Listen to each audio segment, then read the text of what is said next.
But then what that takes you to, you've set up all these things are different contradictions, these three boxes for each one.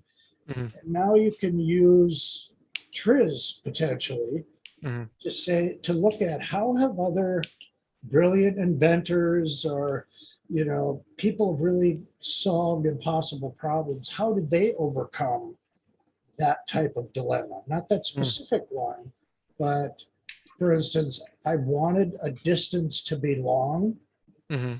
for one reason, and I wanted it to be really short for another reason. Yes. Can I have both, but without just lazily picking some number halfway in between?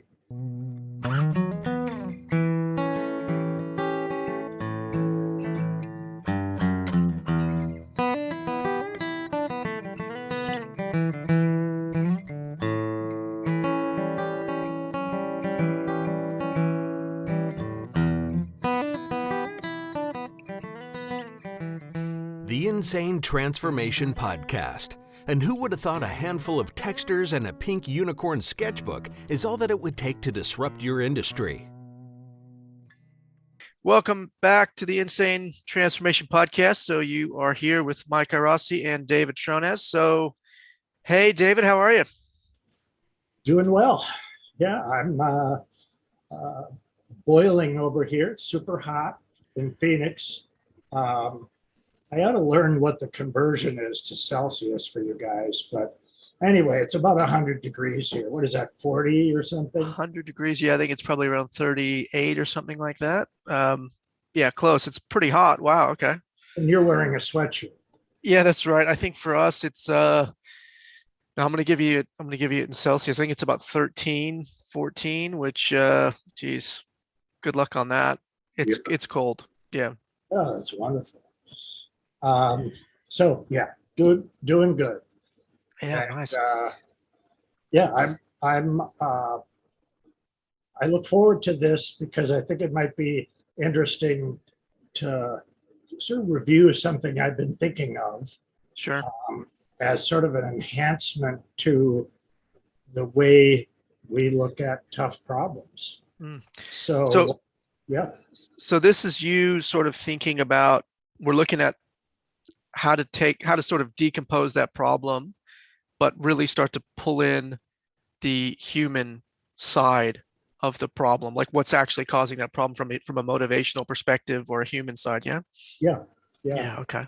There are kind of steps to it, and it's something even when I still occasionally stick my neck in, I head into the area of STEM in high schools. Yep. I don't know if you have that in Australia. Yeah, we sure do. Yep. Because every step you take to sort of look beyond what you know makes it, you realize, well, I can understand these concepts, even though I haven't studied it for 10 years. Yep. And, it'll take me into new areas I thought I would never learn about. And that's fun. Boy, if a high school kid could have that kind of thought, be perfect. So yeah, I think and obviously, my approach is, it's that sort of physics-based cause tree, but it gets into, with the causal landscape diagram, very much the containerization of space. And we've got physical objects, we've got conceptual objects, and then the interactions between those objects. And I think again, one of the areas that I always run into is when you try to map on a conceptual object, and a conceptual object could actually be a kilometer, it could actually be, unit of distance, but it could be like a behavioral drive or an emotion or something. And when I get to those, I will usually try to, as much as I can, deal with the physical objects and put some mistake proofing component in there so that we don't have to run into the emotional or the motivational side of things, because it really is hard to deal with. It is. Yeah. And so I guess one of the reasons I'm interested in taking it that direction too is to make use of some of my background training that I used to think was like I regretted ever getting or focusing on psychology and working with kids in a psychiatric hospital. I did learn and practiced something called cognitive behavior therapy, where really the cognitions that people have are what drive behavior.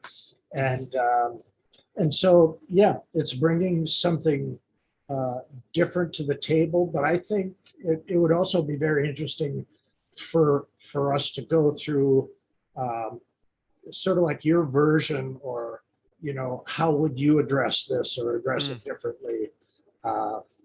Because obviously what I do here is just my own little the way I piece things together in a way that makes sense for me.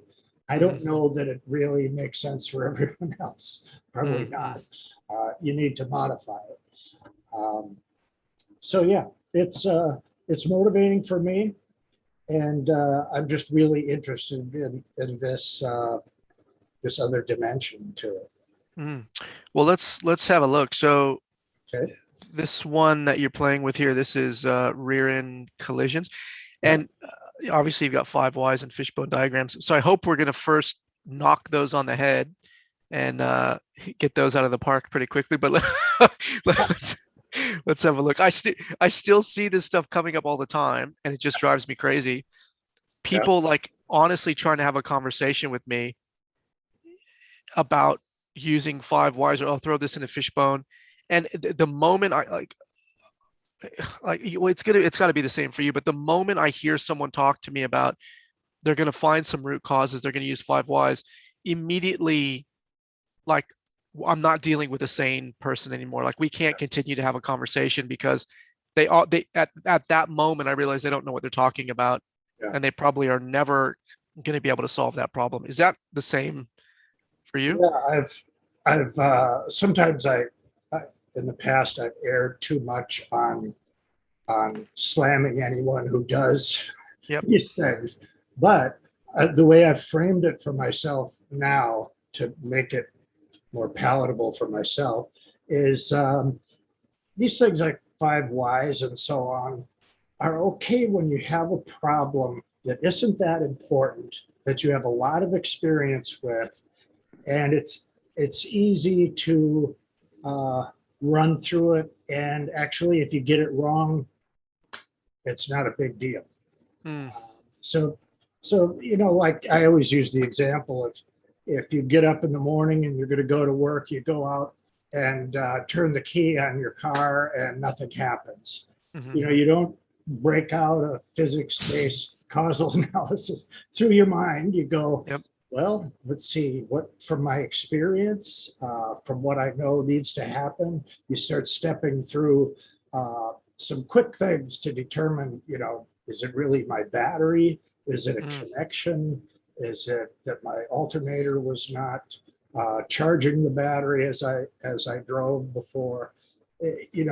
So kind of doing a 5 why, but so these things are okay in different situations, but it's scary to me when I've worked with, should be careful, people in industries or with products that can have a huge impact on public health and safety, use these things to generate solutions. And it's like, oh my God, isn't what we're talking about more important and worth a more rigorous technique? And I sometimes I've went ahead and said it. Sometimes I've asked to leave, but I can't tolerate it.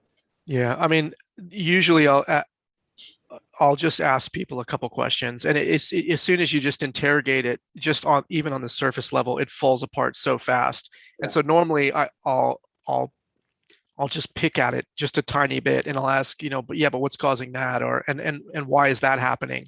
And then it immediately falls apart, and then I kind of will leave it at that. But it just drives me crazy. But anyway, let's have a look and see what we got. So we don't need to spend time going through these a lot, but for 5 whys, why are there so many? And someone in the group who maybe is influential will say, well, it's because people have or these idiot drivers are not paying attention, or there's too many distractions. That's the problem. Why or how could that be? Because they're reading, texting, calling people on the phone. And why are they doing that? Well, their phone does ring. And so what are they going to do? They're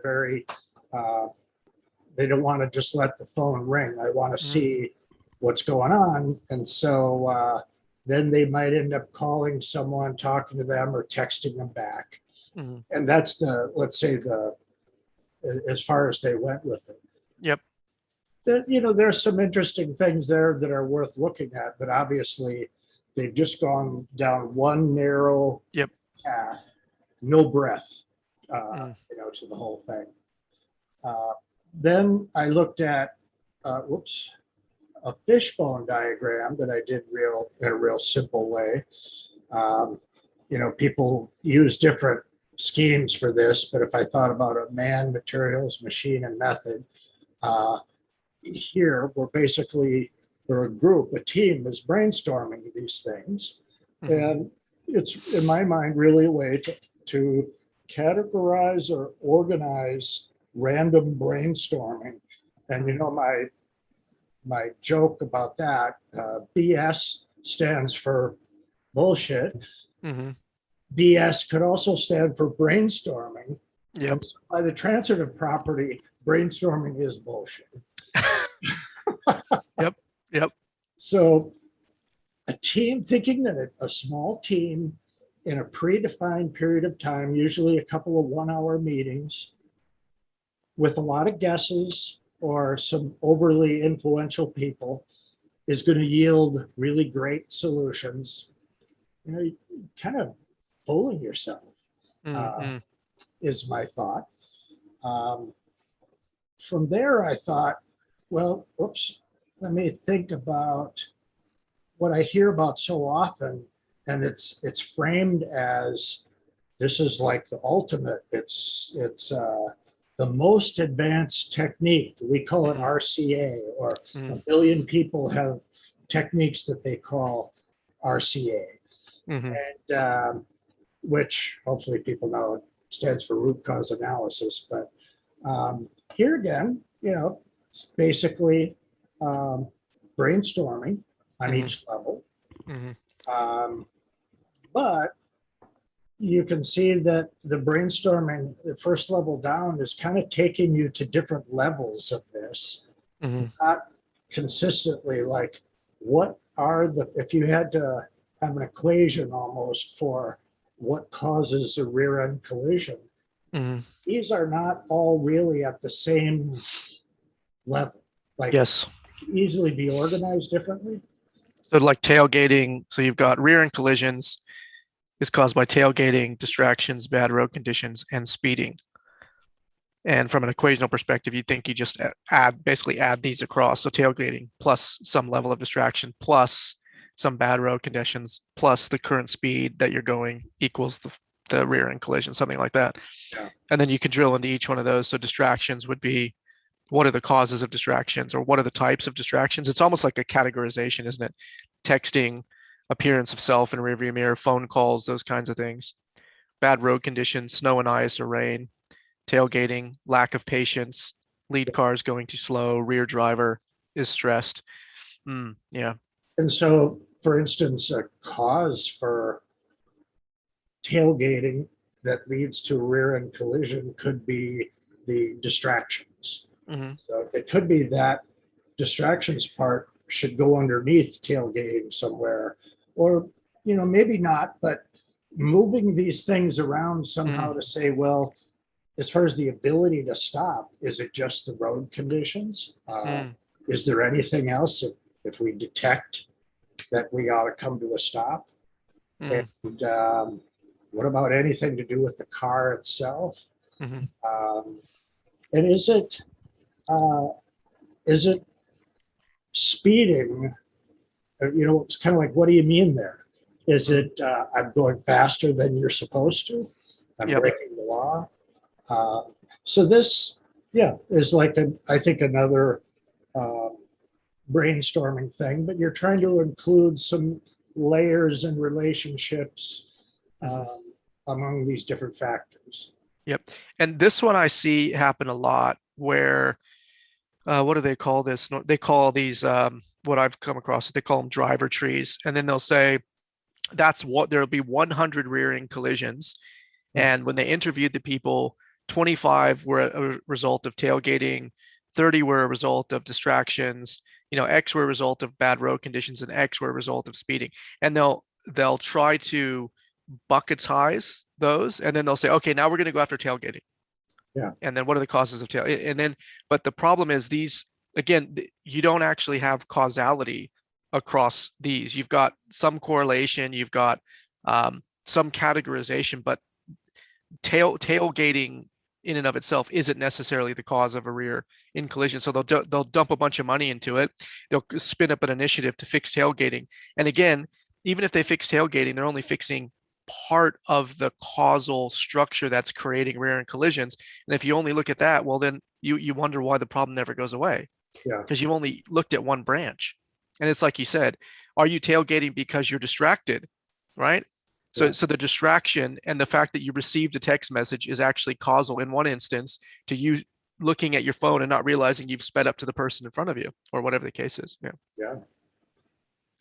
Yeah. It's I guess it's sort of, what's so important to take you beyond this in my mind is the having enough humility and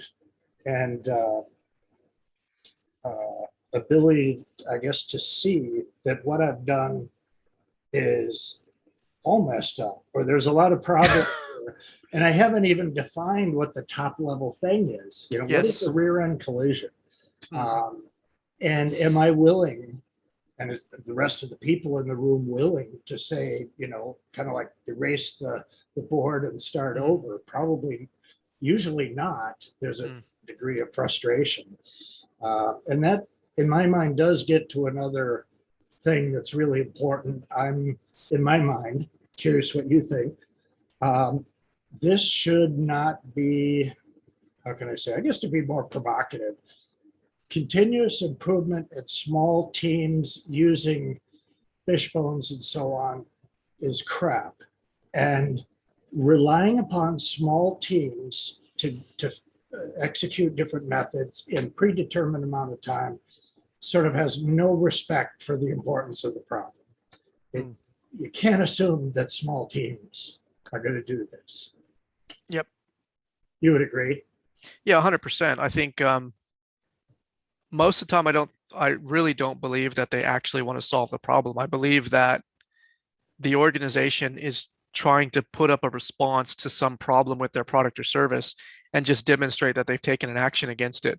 Yeah. But in most cases, they will never allow for the time to actually solve these problems. Like if you really wanted to solve the problem and we said, it's going to take you 12 weeks of work, they'd be like, what? No, I need you to do this by next week. And I want to see what your course of action are going to be. I want to see 3 quick wins.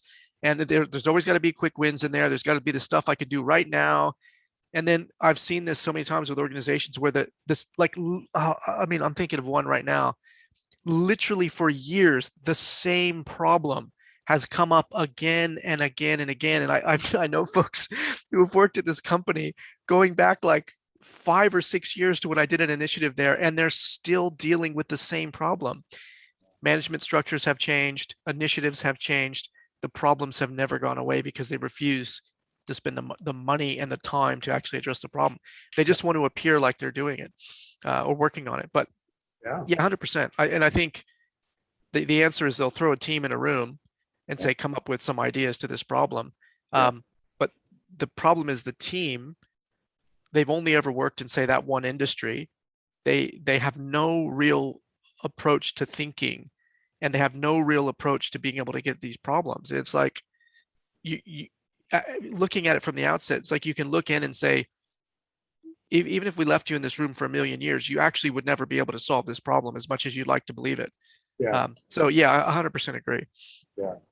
And the example or the issue you brought up with is another indicator that one needs to go to this much more in-depth approach whenever someone hopefully would speak up and say, you know what, didn't we think we solved this last quarter or last year, or realization that, you know, this is really the fourth time we're trying to resolve this. And if that isn't a clear enough signal to say, okay, let's accept that a few hours doing brainstorming with a small group of people does not cut. So yeah, that's another situation where I think it makes sense to go further. Is it really important? Have we tried to solve it before and have been unsuccessful? Yep. Yeah. So let's see. Now I got to shrink back down. Whoops, for a second here. And it's on my next page. Now this page is really kind of, I don't want to confuse people with too much information here, because this is, you know, just kind of like my thoughts and notes. One of the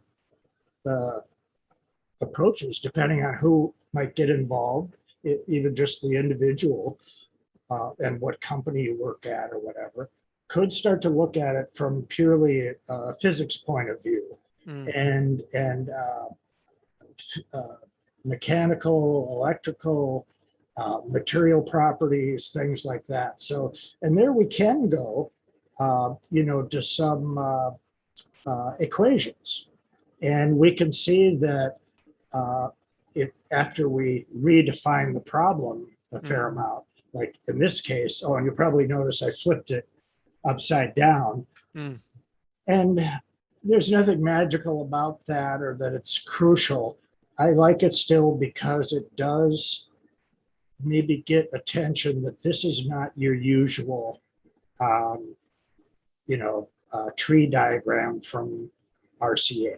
It doesn't really fly with some people, but it's just my personal choice. So everything, you know, the problem we're working on is at the bottom. So it could take some time even just to say, well, you know, a collision means, I guess, the distance it takes me to stop is greater than the distance between us. Yeah, that's right. Okay. And so is the problem here, and someone may decide it's really that my ability to stop within a certain number of feet, let's say, is low, or the distance it takes to stop is too long. And so we can look at, you know, some stuff out of physics to look at what does it take to bring a moving object to a halt, or bring it, you know, down to a speed of 0. Yes. And so it's things like velocity. There's coefficient of friction, and there are some standard thoughts about that have to do with, well, I'll go into that later. But we might think things like the tread width is narrow. People don't, or I'm sorry, also the tread condition is really smooth. There's not very good friction between the tire and the road. They're going too fast. And those are the reasons why it takes that long to stop. Yes. Yeah. And it's convenient that, okay, we can plug these numbers in to a formula and see that. But it also, in this case, it was interesting, if you look at it sort of theoretically, saying that, well, the tread width of a tire, or the width of a tire is key. So if I had really skinny tires, would that not allow me to stop as fast as really wide tires? Yeah. So it's the surface area of the tire, which could be the width of the tire, but it could also be the type of, you know, bitumen or surface that you're on, but also the the air pressure in the tire that actually increases or decreases the surface. So it's really that surface area, and the tread is one of those components. Yeah, Yeah. And tire pressure. Yeah. from a standpoint of just thinking, well, it's the same amount of force from gravity your car is pushing down. Yes. If you have it over a wide tire, it's that the amount of force going to all parts of that part that's hitting the road, Yes. equivalent to all of it going to one very narrow Yes. tire. So theoretically, that shouldn't matter. Mm. But the points you brought up, so this whole discussion, like you and I have just had, is a real key thing to have to keep challenging. What did I say here is, are the key factors that actually dictate how long it takes to stop. Mm-hmm. And if I pick something that's far removed from it, let me keep thinking about, what sort of is the next level, and keep it at that level to begin with. So what we talked about regarding the different aspects of the tires, for instance, and the coefficient of friction, we have some of those things here. But what we'd have to start asking ourselves too is, well, okay, what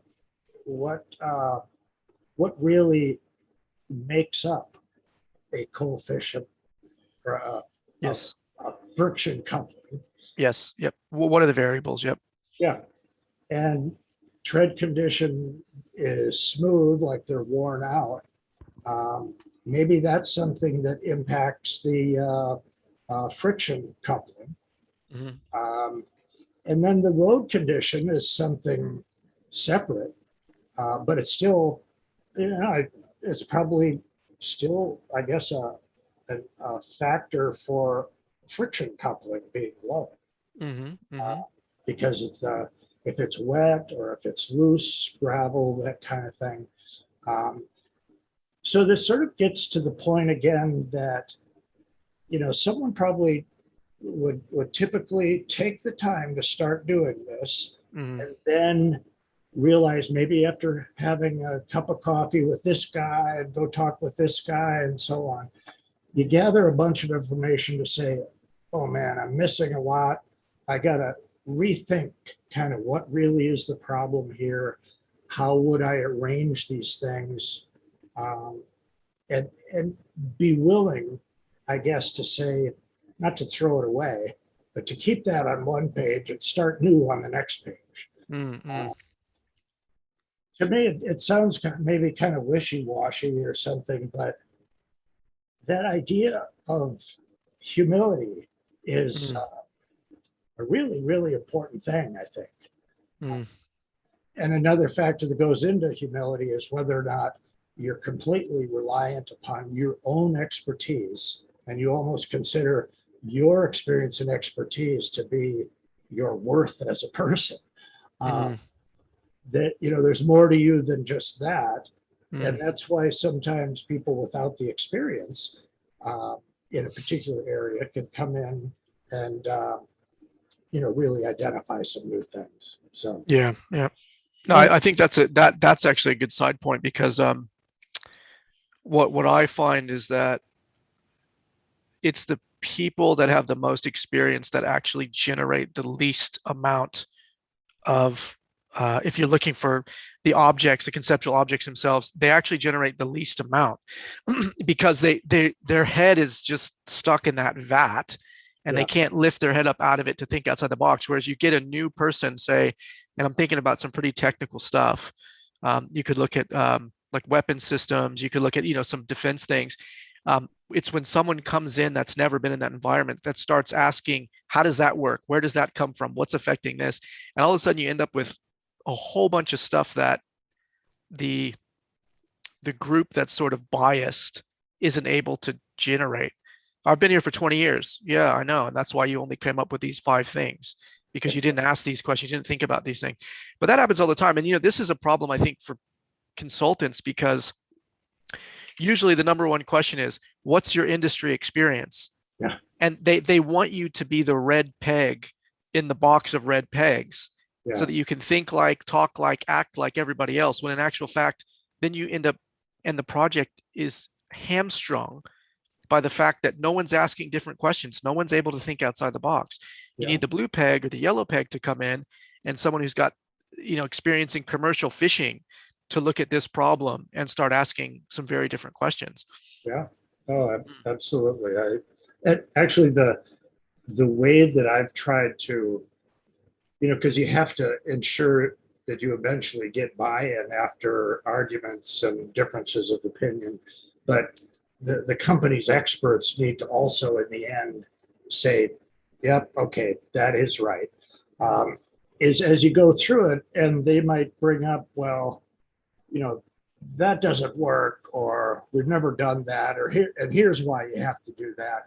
Usually, they're leaving out the thought process or the experience that drove them to that kind of conclusion quite often.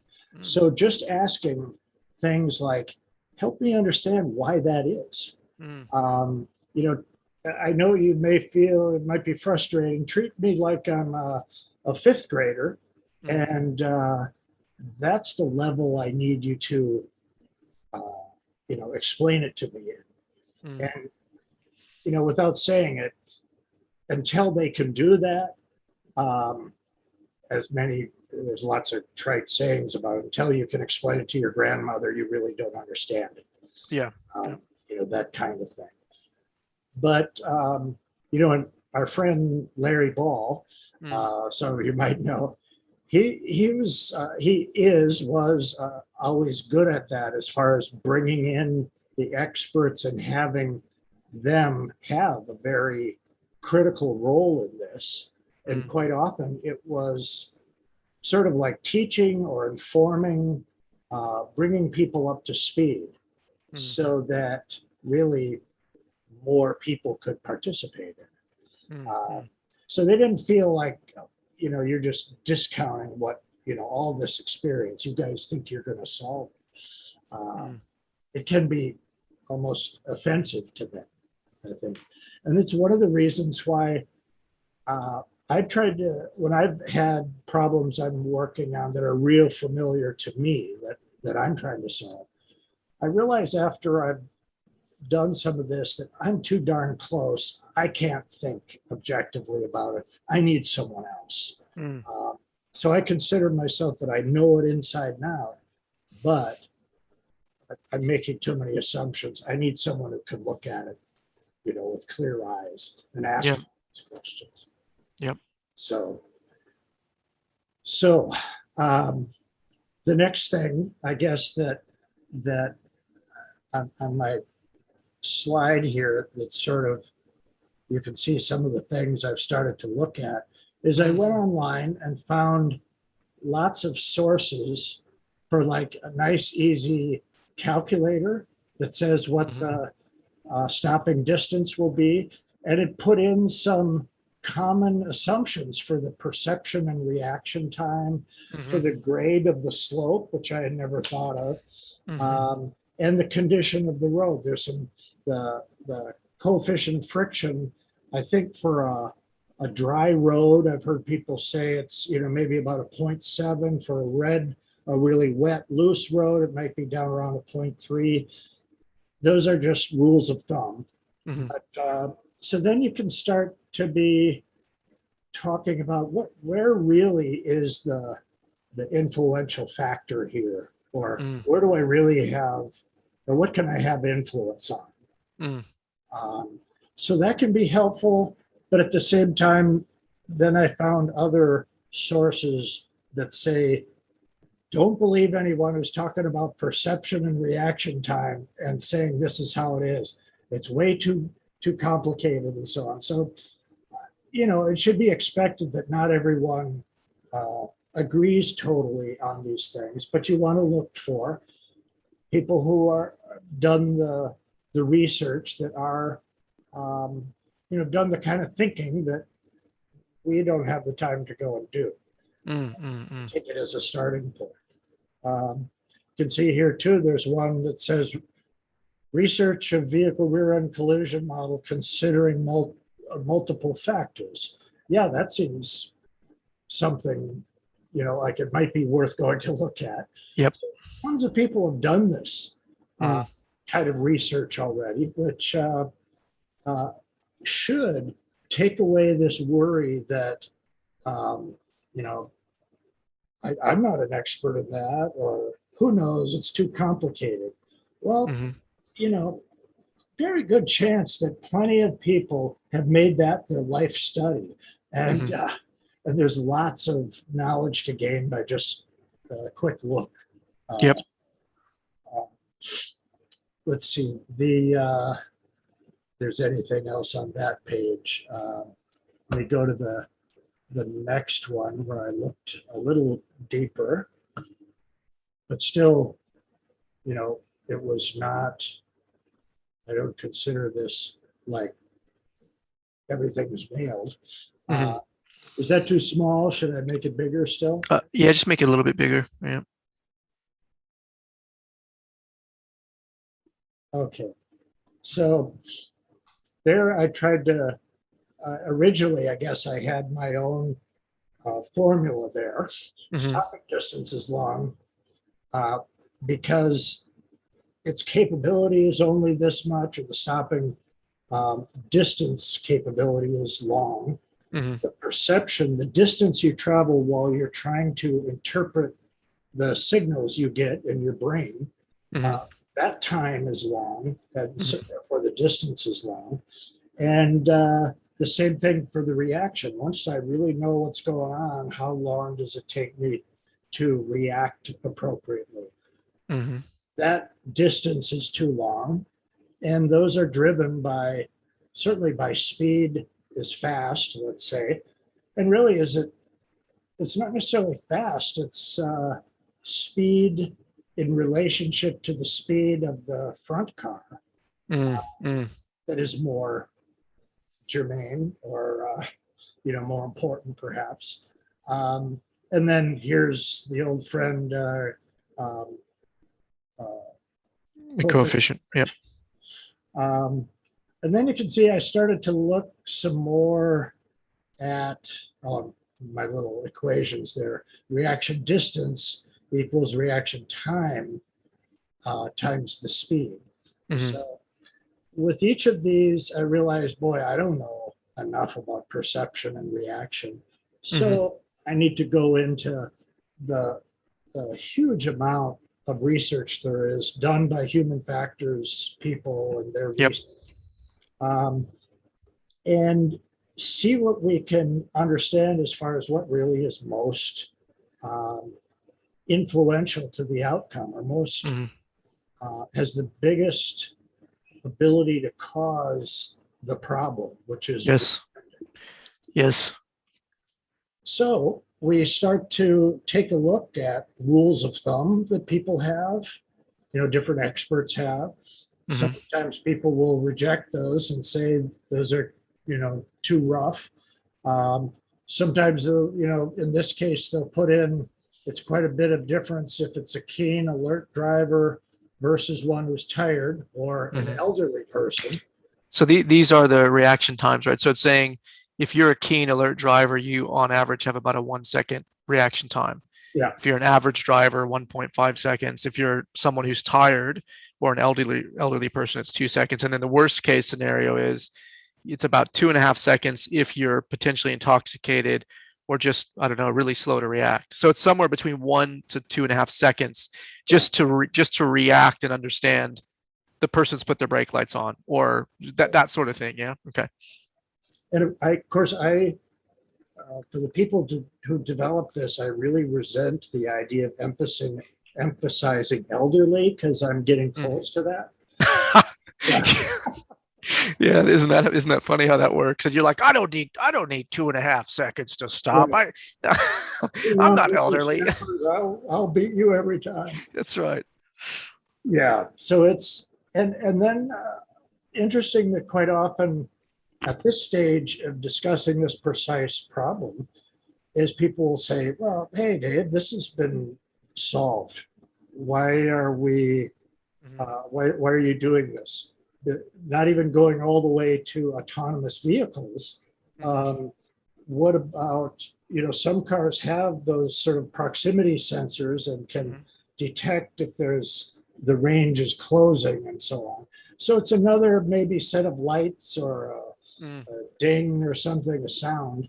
Um, so that maybe speeds up the perception, Mhm. but still they have to think in their mind, what does that mean? Mhm. And then there's the reaction time. So one would have to look at, well, that information maybe helps with perception, understanding what they need to do, but it may not have much of an impact on the reaction component.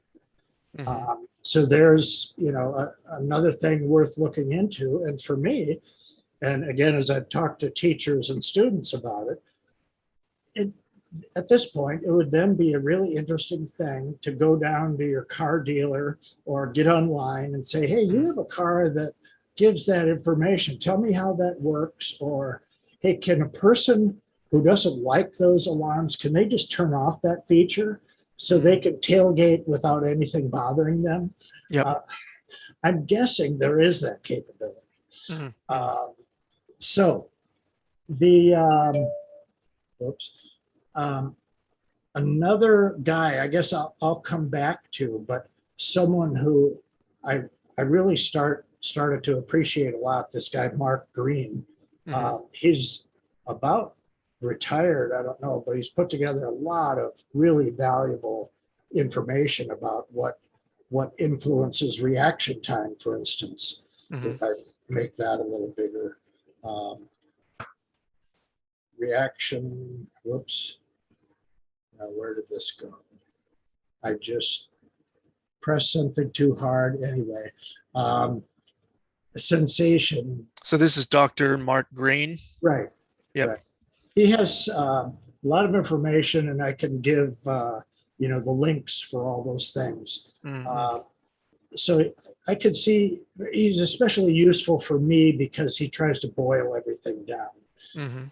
Interesting too that a lot of this, the need for it and the desire for it, comes from lawyers and judges who Mhm. the idea, and you're fortunate in Australia, is not quite as litigious as it is Y- here. Yeah, that's right.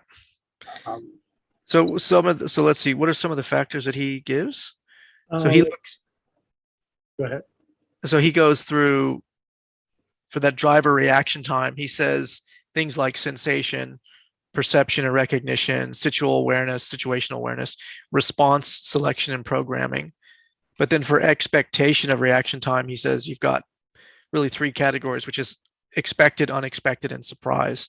Yeah, Uh-huh. Okay, interesting. that's he boiled it down there. A lot of other people who have been studying this forever might say, "Oh, that's too um, basic or something." You have to go into a lot more detail on what is situational awareness and Mm, how does someone develop that and so on. mm. Well, that yeah, I guess that's the first one of the first things that came to my mind is what is your sort of working memory like, right? What is your ability to take on multiple tasks? And does that fall into situational awareness? So if I'm looking at my phone and my working memory is just sort of focused on this, then I don't have that necessarily that situational awareness to direct attention to these other things. Yeah, Is that kind of where that comes in? I think it might be. What's interesting, but also you realize, boy, if I really want to nail this, I have to spend some time studying and Yep. learning. Mm, And it isn't all, you know, really easy. There's just a ton of information there. yep. But if you have the mindset that, hey, this is something I never thought I would learn, and I love learning new things, and Mm, this is not a waste of time because it's a mm, really important problem. mm, Yeah. So I'm always very motivated to do that. I was going to say I could show you, I think it's on another page here somewhere. It's in a Word document, but I'll try to get to it yep. quickly.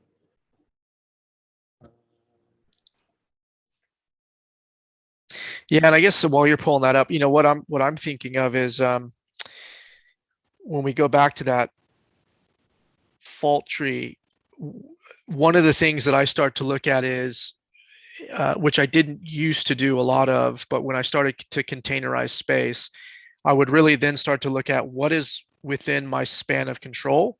Hmm. And so there's a box that sits around span of control, and then there's the next level outside of that, which is sphere of influence. And so for me, I would always sort of look at what can I control? And you say, well, I can't actually control the road surface. I can't control the weather. So those are like, if you think about from a causal perspective, they'll exist as conditions that will, when added to the actions or the things that we are actually controlling and doing, they're important, and they definitely sit in the equation. But again, we can't control them. So if you think about when you're starting to nail down the causal statement, you have to really focus very much on what is within my control. And then I guess that gets us to things like this as well. Can I control the fact that I pick up my device? Yes, I can, but I can't control the fact that the ringtone was from my mother, and my mother's in a nursing home, and I know that when she calls, there's an emergency. So I can't. So there's part of that which I say, yes, I can control this, but then can you really? Because you have these other things going on in your life that say, well, I need to, if she calls, I've got to pick up the phone. So at that moment, you're like, well, I could pull over. Yeah, I can do that. But can I pull over? Because I'm in the middle of a freeway. Yeah. And now I'm looking around, and already my attention is now wiped out because I'm looking around for a place to pull over. Oh shit, I got to get this call.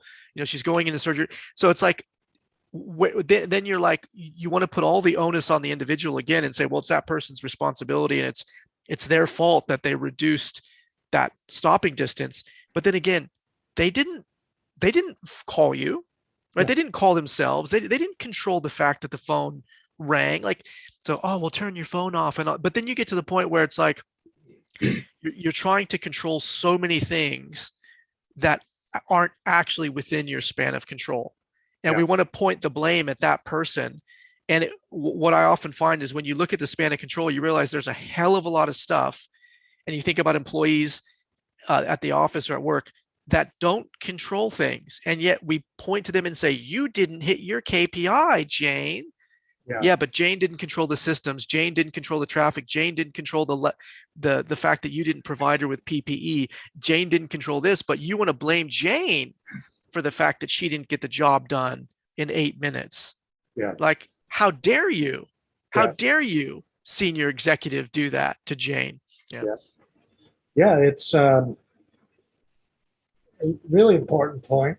I think, well, you can't control the weather and so on, or some things that are, obviously you just can't control, is your ability to take those things as one more input Yes. in your calculator up here. Yep. That helps you, that you should use ideally to calculate something. Like if I got a call from my daughter and she was sick or something, probably one of the best things I could do, if I definitely am going to talk to her, is right away ease off from the car in front of me.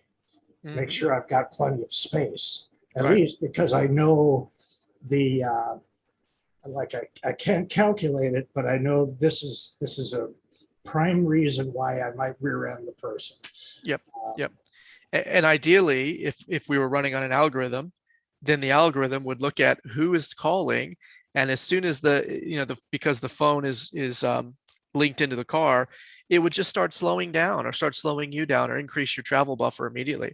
But again, the question is who controls that, who's responsible for that. And obviously, we're looking at technology to solve a conceptual object problem, but we're dealing with a physical object problem, and it becomes a real gray area.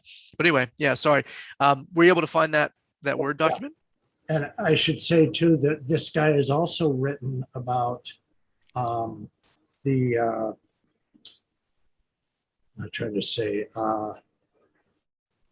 human errors versus design errors that Mm. speak kind of specifically to that. Is a problem the result of bad design, or is it due to, like human error? And are we going to assume you can't fix that? Mm. So I love it that he gets into all these things to at least, he's not the god of all this, but a lot of interesting stuff. One of the little papers he wrote, very brief. I like that it's brief. It's called "Why Is Safety So Hard?" And so he And goes this is into Mark Green again. Yep. yeah. Let's say a short one here. Individuals feel they can control the situation, making perceived probability of loss lower. So they feel, let's see, safety rules are context independent.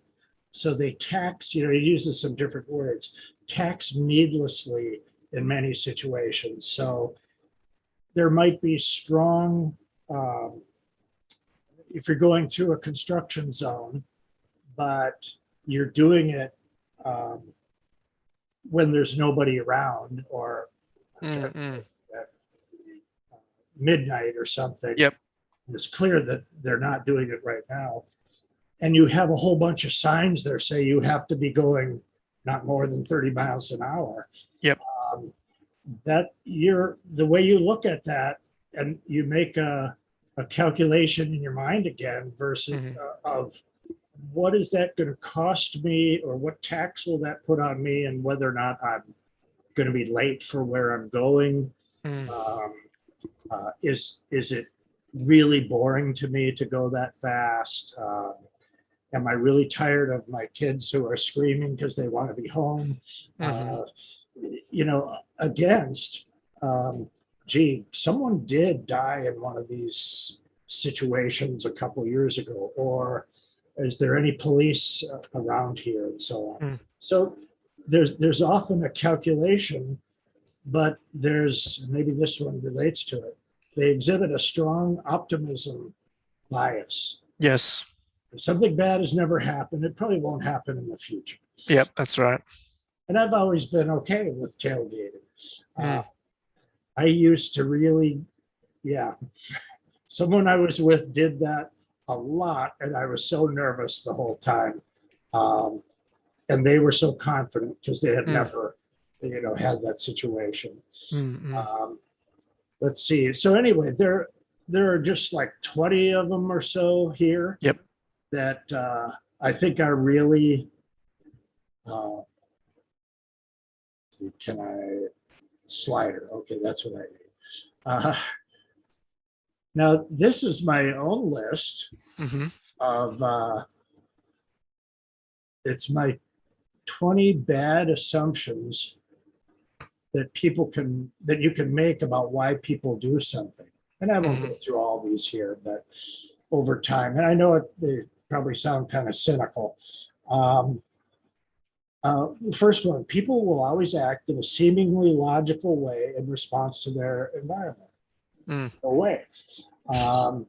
The good of the company is always the main concern of the employee. No way. Yep. People always want to do the best that they can.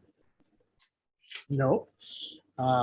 They always will follow the rules, even if they don't like them or agree with them.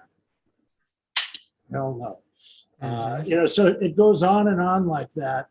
Mainly, this was a response to other people or actions that I saw other groups taking within a company, where they're saying, here's our solution. This is all we're going to need to do. And there was some of these things that were on the foundation of what I thought their error was. That is, just because it's clear that's a smart thing to do, or it's going to help them become smarter, by no means does it infer that they will do it. Yes. There are lots of other things that come into play. So don't you're really missing something if you make these assumptions. So anyway, these are Yeah. all areas that are so huge. I hate to venture into them, but we could, talk to them about another day. Yeah. No, but I think this is interesting because it gets us to this point where so often when people are doing this causal analysis, you get to the behavioral side, you get to the individual side, and it's just too hard. They don't want to touch it. Everybody says that's a black box. I can't possibly imagine why someone would do such a thing, but we're going to have to fire them anyway. Well, but maybe you should think about why someone, because the whole point is like, again, do we want to build a solution in there that doesn't let that happen? Or do we want to build something in there that draws out that motivation and just understands that the motivation is present and will influence and affect the outcome? Because as long as it has any sort of impact on the outcome, you must identify and acknowledge it, at least to the best of your ability. Yeah, absolutely. Yeah, so many of these things are related. It really, I guess the reason I wanted to talk about this is really in my mind how these things really do come together as key areas that are not being considered. And in my experience, almost every technical problem I've been drawn into in the semiconductor industry or in aerospace, every single one of them ended up showing that people were at the heart of it. Yes. It wasn't just the technology, the subsystems or whatever. People were at the heart of it. And if you're not willing to go there, that's really a pretty half-assed way to solve a problem. Yeah, absolutely. I was thinking how, we talked a while ago about why people would break a law and like steal your packages from Oh, yeah. delivered by Amazon or something. And I immediately thought about like who else has really contemplated why or how someone could break the law. And my first thought was, well, if you watch enough shows with lawyers in it, you hear the words repeated that there has to be a means, they have to be able to do it, there has to be motivation to want to do it, and there has to be an opportunity to do it. And so just using that, or that's I think a good example of how they don't have to be considered black boxes. Lots of people have worked through these things forever. So I'm trying to think now where this gets us. I guess the progress this gets us to in my mind, and I'm not done with this, I haven't solved this thing. I wouldn't expect myself to solve it quickly. Let me see if I can find maybe one of my more advanced shows maybe where I've gone with this. I took it a little further with things like belief. If they believe that their stopping capability is really high, why would they believe that? So it's kind of a false belief. And why would they believe the lead car would never slow down? And then you could borrow from all those other people who've done that kind of research. Taking it another step, I guess it goes all the way to my last slide here that is really going to be too small for anyone to see, but oh wow, okay. You can see what I've done with each one of these, if I could get it to behave. I started down here with, collisions. The gray ones are the factors that I believed, lead to the thing down below. So they were like the causal factors. Yes. Next to each gray one is a green one where I say, well, what if it was just the opposite? So I'm trying to set myself up to think about contradictions. Yep. So what if my ability to stop the car, instead of being really long, what if it was really short? Mhm. Instead of needing 500 feet, I only needed 2 feet. Mhm. What's the downside of stopping in 2 feet? So that's Yes. the red box there. Well, downside is you might fly through the windshield because you're Yep. so fast. And then, but then what that takes you to, you've set up all these things are different contradictions, these 3 boxes for each one.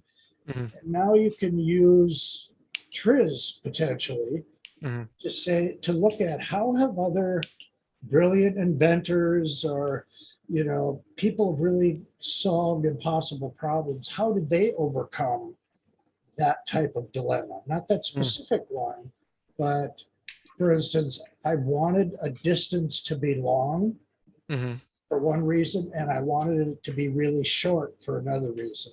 Yes. And I have both, but without just lazily picking some number halfway in between. Yes. That's seemingly impossible, but that's where almost for me the funnest part of this is, probably definitely, because now you're getting at, there are potentially like 20, 30 areas where Mhm. you could have a huge impact on this Mhm. problem. And all of these are areas because other people have just doubted that it's even worth looking at them. Yeah. Yep. And so that's where, too, I often go into new areas that I know nothing about. And I'm not scared anymore because I know I can get there and I can come up with solutions that, not because I'm smarter, but because I tried to use Mhm. this technique. I can come up with solutions that they didn't. And if I'm Mhm. smart, though, I don't play it too. I try to be a little more diplomatic about it. Yep. I don't want it to be my idea. Um, but yeah, that's the fun part. And I guess I might say, stay tuned for as we work through this. So we went from the physical systems that dictate how long it takes to stop to realizing that you have even more impact potentially by addressing things such as the human capability to perceive, Mhm. react, judge distances, all that. And then taking it, the final step here is, why do people break these rules that we all know ought to be followed? And Mhm. it turns out those have probably the biggest impact Mhm. overall. Mhm. So taking this one thing that seems like a no-brainer, like I should sell tires that are more sticky or something. I guess if I work for Goodyear, that's what I want to do. Mhm. But if you're really interested in solving it, there's so many opportunities if you're not afraid to keep going with it. Mhm. And that's what I I just found. I think this is amazing. While you're talking and while I'm thinking about this, I just thought of something. Like from a personal experience. So I used to drive trucks, commercial trucks and stuff like that. So I pull a trailer a lot of times when I'm doing work around the house. And when I ride motorcycles, I have a really big following distance, typically, especially with the trailer, because you cannot stop. You can't you'll hit the brakes and the trailer and everything will just keep sliding and it'll crush you and you'll die. And Yeah. then it got me to thinking again about the point about motivation here. But what's so beautiful about this is if you just stop worrying about the braking mechanism and the surface area and the coefficient, if you stop worrying about those things and you only focus on motivation, you don't actually have to spend any money. And it's almost like if you had a specific segment, a market segment for your car, and you only sold the car to 65-year-olds, it's actually not that important for you to have the best stopping distance. And take that a step further and say, well, what if we took people and as part of driver training, they put a VR headset on. Okay. I immerse you into a situation where you're sitting there with the truck driver and you can see the truck driver's view and you can see the view of the individual in the car that slams on their brakes. And you can see what happens with the truck coming in and crushing this person. And you actually experience it. Got to be traumatizing. But what you'd get is hopefully a alternate view that would challenge that was not confirmation, the optimism bias that would challenge that optimism bias and give you something to say, wait a minute, you almost have a memory now of a time where you didn't have stopping distance. You went through a crash. There was something bad that happened, and you can experiment with motorcycles and trucks and all these things. The point that I'm getting to here is because you identify it in this way, the physical side of things, you don't necessarily have to solve for at all. Who cares? Yeah. If you look at the motivation and the fact that we're going to sell to elderly people, we're going to give them VR training, and we're going to increase the stopping distance by 200%, the accidents are going to go away. Yeah. You're going to have a tremendous reduction. It's fantastic. Yeah, absolutely. Or if you maybe, it would be really great if you had tons of money and you could build in all those other things, but what's the likelihood of that? And it's so, you're walking by a lot of other great opportunities. That, and I know just for myself, after looking into this so much, now when I'm driving, I'm thinking about that all the time and what distance I have. Yep. And I guess I'm too old, but I've never played a video game in my life. But I wonder if making even just a video game out of you're going down a road somehow. No, I don't know who would ever play it, but maybe it has to be the VR thing, where essentially you're given those different factors that you have to be aware of. And how skilled are you going to be in avoiding traffic accidents? Yep, exactly.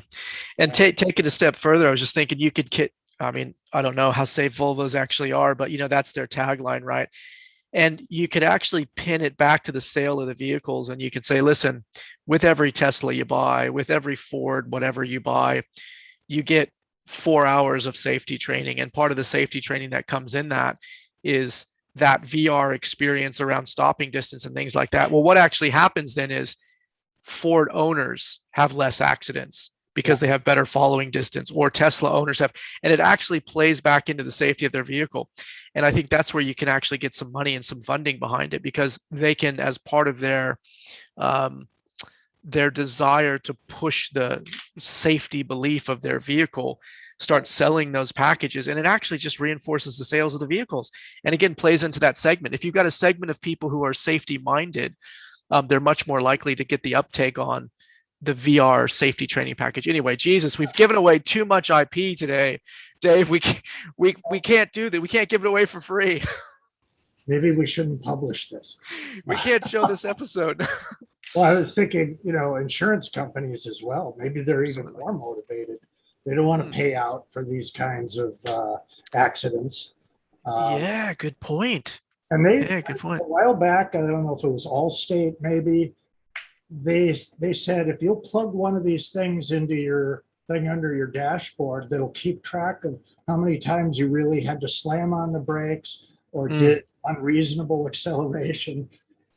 They'll review it every now and then, and if it shows that you haven't done those things, you have a lower rate. Oh, nice. Interesting.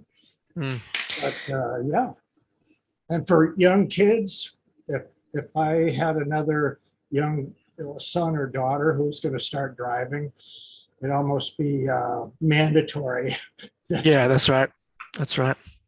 Cool. Well, this has been great, Dave. I think we should probably cut it here. We've got a ton of content for these guys. So excellent session. Thanks for sharing. And so you think we'll get into do a deep dive on this at some point? Yeah, that'd be fun. Excellent. Cool. Well, thanks for that. Okay. And we'll see you guys next week. Okay. Adios.